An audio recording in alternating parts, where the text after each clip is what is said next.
Powered by the Montana Television Network. This is the 530 News on Q2, Montana's news leader.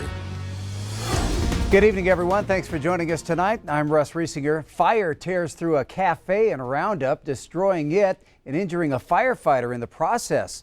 That fire broke out around 9:30 this morning at the Vintage Cafe. No cause has been determined yet, but the fire marshal is on the scene to investigate. Now, one firefighter was taken to a local hospital for smoke inhalation and is expected to make a full recovery. According to Roundup's fire chief, Roundup volunteer firefighters were forced to knock down that building with an excavator to ensure the fire didn't spread to neighboring structures, fire officials say. We had smoke coming through the middle of the buildings, two of them, front and rear. We had smoke and then fire eventually. 5 hours into it, we had to have an excavator come and knock the building down, and then we can knock it down the rest of it. Firefighters from Musselshell County, DNRC, and other local teams helped put out that fire. Well, Governor Steve Bullock announced yesterday that Montana would be entering phase 2 of that reopening plan on June 1st. However, not all were happy, as dozens of people were on hand at the state capitol today to protest Montana's continued restrictions. MTN's Jonathan Ambarian has more on that rally. On Wednesday afternoon, people gathered on the sidewalk in front of the Montana State Capitol to express their discontent with continued restrictions on businesses and on gatherings, and to call for the state to be fully reopened. Those who attended the rally say they see the state's rules as arbitrary, favoring some groups over others, and that they were unreasonable restrictions on people's freedom. Drew Coaster of Helena says her family's business was considered essential, so it could stay open. But she says the regulations on other businesses have been unjust, and the effects fell too hard on working people. Honestly, if the non-essential, quote-unquote, businesses aren't working, I mean, that's like cutting half off of the economy right there. So we depend on them as well. Coaster says she acknowledges the concerns about the coronavirus, but that a full shutdown wasn't justified. On the principle of it, as a free society, we can't just force people to close down because things are scary. If we are not free when things are bad, then are we really free, or are we just play acting at being free? In Helena, Jonathan Ambarian, MTN News. Well, COVID-19 has taken a tremendous economic toll on Montana. This disease itself has not hit the state as hard at this point as had been feared or predicted. This afternoon, I had a chance to talk to Montana's top doctor about that, and also about those who say we still aren't moving to reopen quickly enough. You know, nobody's ever come to me and said, thank you for the flu I did not get, or, you know, thanks for the heart attack that did not happen. The event happens and then they wonder where people were at, you know, to try to address it, or everything looks really good. And that's where public health is doing its best. When nothing's happening, public health is working really well. And so that's what we need to understand. Things are working really well here in this state, and we don't want to let down our guard. I think we can loosen things up and start to move to the next level, but we need to continue to do the things to protect our neighbors, protect ourselves, and protect our communities. There's a lot of people who still, regardless, want to open things up right away. I think there's a protest going on today, as a matter of fact, there in Helena. A lot of people saying it infringes on their rights to have these restrictions. What would be your response to them? Well, you know, I very much believe in individual rights, but we also live in a community, and you do have you have responsibilities to your other community members and places of where you're going to interact and be there. So I think you need to show respect for those individuals and do things to help keep them safe. You have a right if you were the only one that was going to get sick, making that decision, but you're not. You could be the person that spreads it to many other people who... We'll hear from Dr. Holzman tonight at 10. I also talked to Yellowstone County Health Officer John Felton today about the move to phase 2 and a lot of other topics. We'll hear from him tomorrow evening. Well, tonight, more information on the cluster outbreak in Ravalli County. Health officials say 7 new positive test results are related to travel, and they stress that spike is not due to community transmission, which is where the virus passes randomly.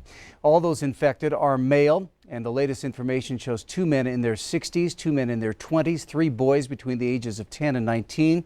1 person is hospitalized and 30 people are self-quarantined through contact tracing. Now, there are 8 active cases there in Ravalli County. All across the state today, health officials are reporting a total of 22 active cases, with 439 people now recovered. 3 patients do remain in the hospital. Wyoming also faced a big coronavirus jump, with several cases, as reported yesterday, being linked to a long-term care facility in Worland. The state's total for confirmed COVID cases is now at 596, with 11 deaths. Well, after the outbreak in Worland, Wyoming will start a proactive testing program that will focus on long-term care facilities, which includes nursing home and assisted living. The state health officer announced that at Governor Mark Gordon's media briefing today. That plan is for facilities without a current outbreak to collect samples of at least 20% of residents and staff every 2 weeks. For facilities that have a positive COVID-19 test, they'll be asked to test all residents and staff weekly until the outbreak has been eliminated. We have seen when a small or single number of symptomatic cases are identified, there may be many additional asymptomatic or mild cases in residents and staff. There is substantial evidence that asymptomatic persons and persons with mild illness contribute to transmission in these facilities.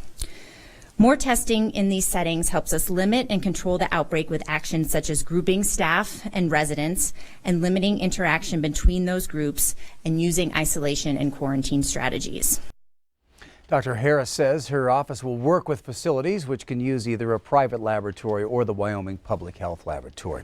All right, turning to Chief Forecaster Bob McGuire. And Bob, some storms definitely brewing out there. How's that radar looking? Well, you know, we were actually doing pretty good most of the afternoon, but things are changing right now. Let me show you. This is what we were concerned about. You'll notice across all of eastern Montana, we had an elevated risk of severe thunderstorms, and it did include Miles City, Broadus, and Glasgow, and Billings. And so things have just recently changed. Let me go to the Doppler radar. You can see all that stuff actually started west of Billings, but now look what's coming up from Wyoming. A big bunch of showers and thunderstorms all moving in towards Yellowstone County. Just take a look at them on the 3D Doppler radar. These things are huge. They do contain some hail in these storms, and as we pull back and just show you that all those thunderstorms are arching over from Sheridan, heading right towards Billings. Miles City has a big thunderstorm there as well, a severe thunderstorm warning in that area. Plus, check this out. We have a severe thunderstorm watch for much of, for much of south central Montana, and a severe thunderstorm warning for Custer County until 6:30. $half size hail at 60-mile-per-hour winds. Areas in yellow, that's a severe thunderstorm watch until about 11 o'clock tonight. We'll have your forecast coming up in a few more minutes. All right, thank you, Bob. The Crow Tribe Incident Command and IHS Public Health held a drive-up surveillance testing today for COVID-19. Now, the unique part is the testing was available to everyone, even those with no known exposure or symptoms. Today's testing was done in lodge grass behind the health clinic, and all that was needed was a photo ID and a phone.